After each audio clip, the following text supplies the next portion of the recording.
Alrighty, crew. I am out by my pond. Sorry, finger in front of the camera. I bet I got it upside down too, don't I? No, I don't.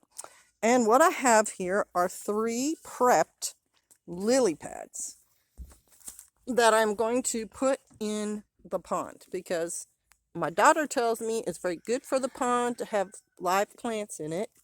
And these things came in a box, and I got them at a local Lowe's.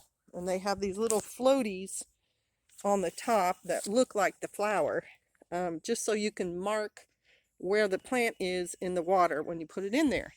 And as you all know, over in my pond over there is another lily pad that belonged to my daughter. Let's see if I can zoom in on it. It's really hard to see it. There's the cage, the metal cage. Where's my finger? There's my finger.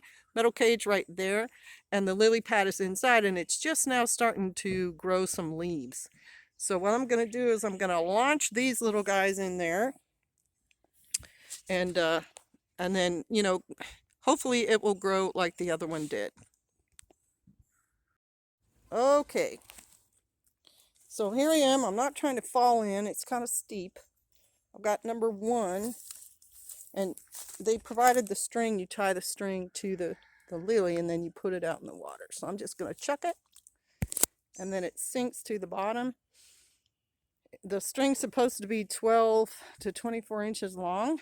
And that one looks like it's probably a bit shallower than the actual water is, or it would have stretched that all the way out. But it's got to land on the bottom so it can root on the bottom. So that's number 1. You can hear the spring peepers in the background too. Okay. All right, so I'm right over a big old rock, and there is the other plant. The reason the cage, if you remember, is around it is when the ducks are here, the ducks actually really started to tear up the leaves of the plant. And so I made that cage to protect it so it could grow.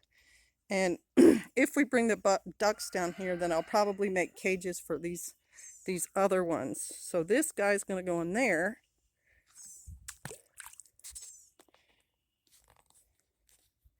That sinks down. And it's not as deep here also, but it doesn't necessarily have to be super deep. And then I'm going to go to the other side of the pond over there and drop one over there because there's no plants growing there.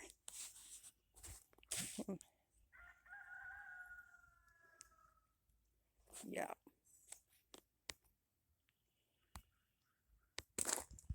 All right, so this little one's already starting to grow.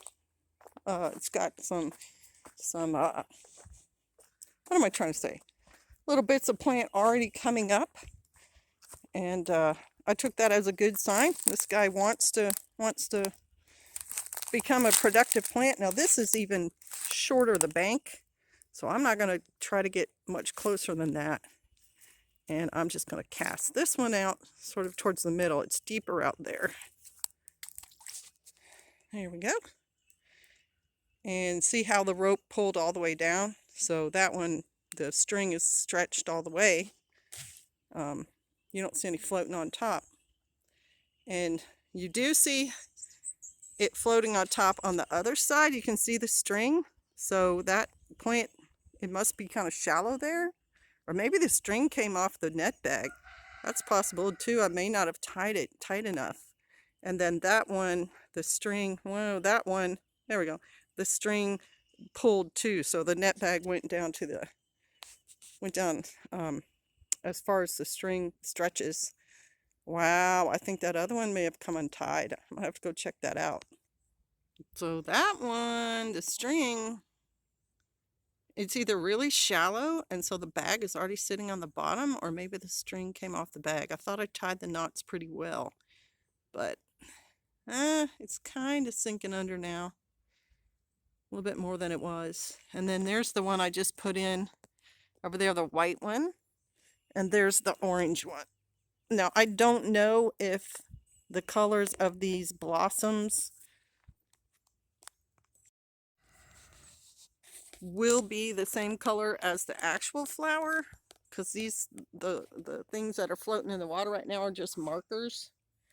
But I'd be okay if one was pink and one was white and one was yellow. I think the ones that my daughter have is kind of a pinkish orange. It's a pretty flower. So there, I have inoculated my pond with lily pads for two reasons: for the quality of the water, and also for places for the frogs and tadpoles. And oh, there's a frog or a turtle in the water out there right now in the middle. I'm probably not going to be able to show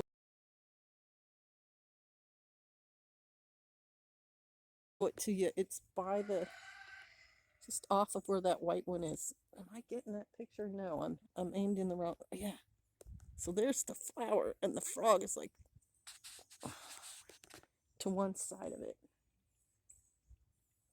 off the end of that tree. I don't know if you can see that. Yeah, sorry. Sidetracked.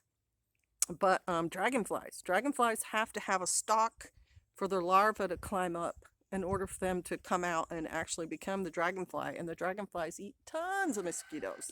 And y'all know I love mosquito eaters. They are like one of my favorite things to have on my property. So anyway, that's it for today. There's that frog again. He's poking out and looking at me. Thanks for tuning in, y'all. Bless you. Shalom.